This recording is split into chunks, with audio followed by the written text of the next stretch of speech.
Hello everyone, welcome back. Pastor Howie Maxon here with another continuation of our read through of the book of Revelation. And in this video we'll be looking at the last few verses of chapter 18. In particular, verses 21 through 24. And that rolls or finishes up chapter 18, and then we'll continue in the next video as we start chapter 19.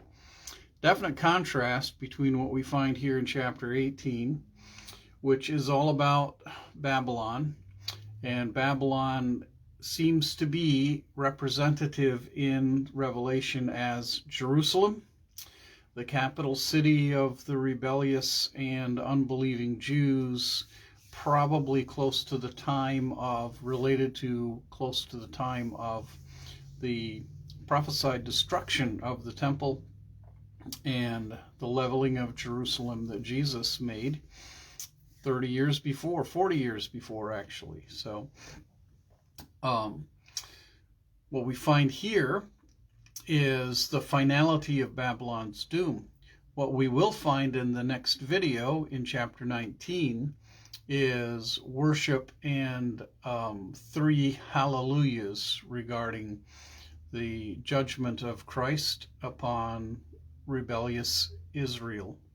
This has come as it did in the Old Testament when God raised up the Assyrians to chastise and basically remove the 10 northern kingdoms. And then he raised up Babylon under Nebuchadnezzar to chastise and take into captivity the southern tribes. And there was 70 years of captivity. The temple was destroyed then, and yet it was rebuilt. The temple that was destroyed in 70 AD was God's final act of removing the vestiges of the old covenant people of God from the new covenant. And so in the new covenant, Jesus spoke of his body being a temple that would be raised. If they destroyed this temple, in 3 days I'll raise it again, speaking of his body in the Gospel of John. And throughout the New Testament, we are told that we are being built as a holy habitation for God upon the foundation of the apostles and prophets. So there is a new temple being built, and that new temple is being built in each and every soul who repents of their sins and turns to Christ in this world, in this time, and throughout the past 20 centuries.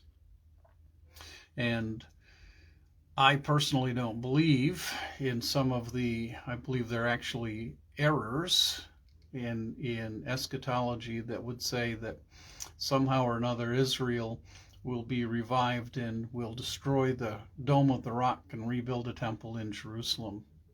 The temple that's being built is you and I, as we are living stones in the temple of Christ. We are a holy people, and we are a nation of priests, as Peter speaks of such things.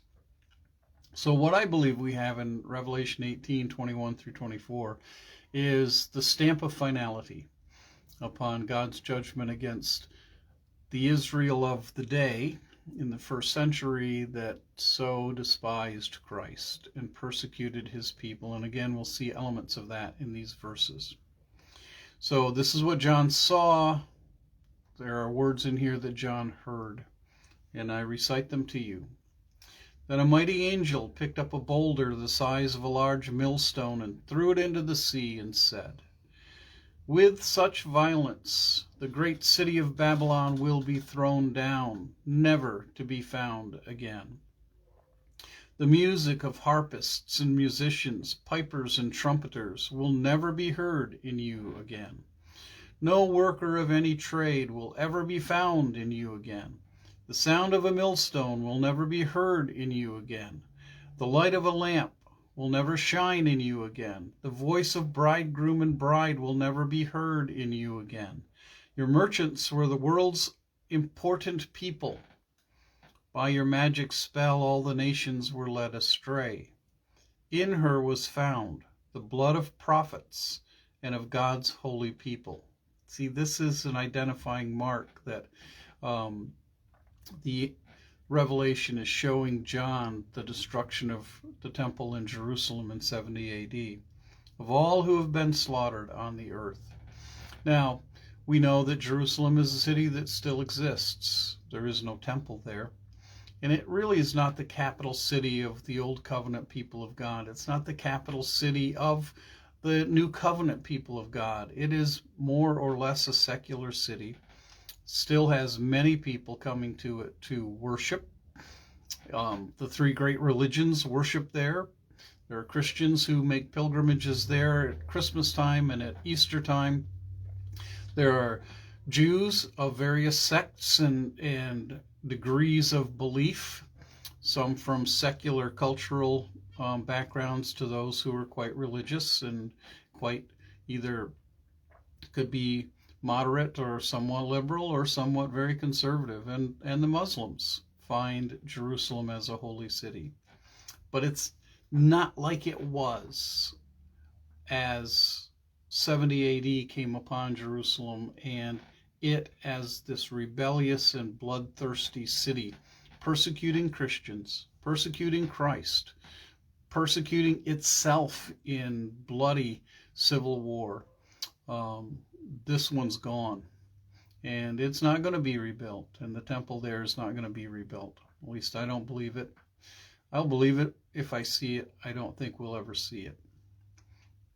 And so that's what I have for you today. And I want you to understand that if you're a follower of Jesus Christ, you are a living stone in the temple that Jesus is building, his body, his church, his holy place. And when we get later on to see pictures in Revelation of the new Jerusalem coming from heaven down to earth, that is the church, the body of Christ, the bride. And we are being built as that representation on earth. And so may we be mindful of that. May we be mindful of the holiness God calls us to.